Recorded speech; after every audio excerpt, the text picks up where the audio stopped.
उड़ी बाबा भैया आ गए हम लोग। यही काजल निवास है, यही जे काजल के बियाह भइल बा।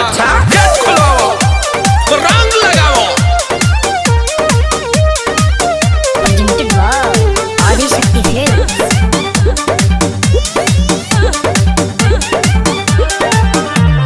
बारे पगले तू मजनुआ ससुरो में आइले रे जनुआ नैहर में यरबू तू भोग ले लसु आ ससुरो में आके बढ़ावा तारा दुख। अरे भाग यहाँ से बेंग। बारे पगले तू मजनुआ ससुरो में आइले रे जनुआ गाड़ी दे दम तो के छातल छातल। चल निकल।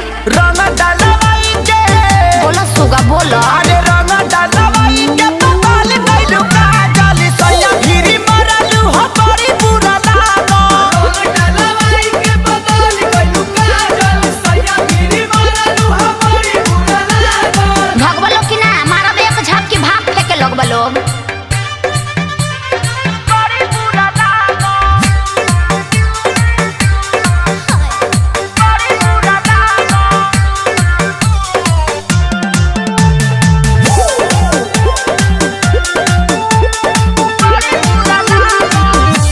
नैहर में संगे हमारा बोका बोका खेलल कही के कोको कोला पीछू कारी है ने रे लाला।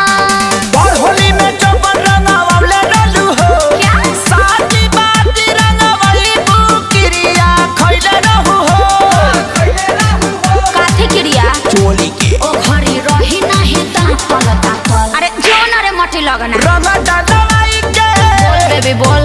अरे रंग डालवाई के पताल गइलू काजल सैया भिरी मरलू हो बड़ी बुरा लागो।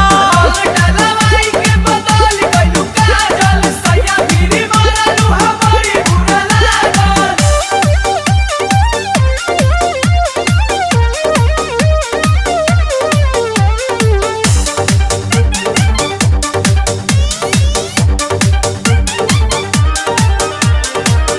रोवल गावल बंद कर निकना हिलागे करतई नसलटी बड़ भक्त रुके आगे। अखिलेश के सारी के भागावतार हो यारी थोड़ी भतार से लगावतार हो। हाँ तो सेनुर डलले उ तो लगैब तू आ पाई तू पेन्ही अइला फाटल फाटल। मोहतरमा ये पैसन है हमरो के मारतिया बनरी। अब पीएम हो क्या भाग। अरे रंग डालवाई के खाली बोलोगे बे। अरे रंग डालवाई के पताल गइलू काजल सैया भिरी मरलू हो बड़ी बुरा लागो। रंग डालवाई के पताल अरे बाबा आ भाई आ बाबा रे जा जा मोरत मुआ दब तहन लोग के रंग लगैब लोग।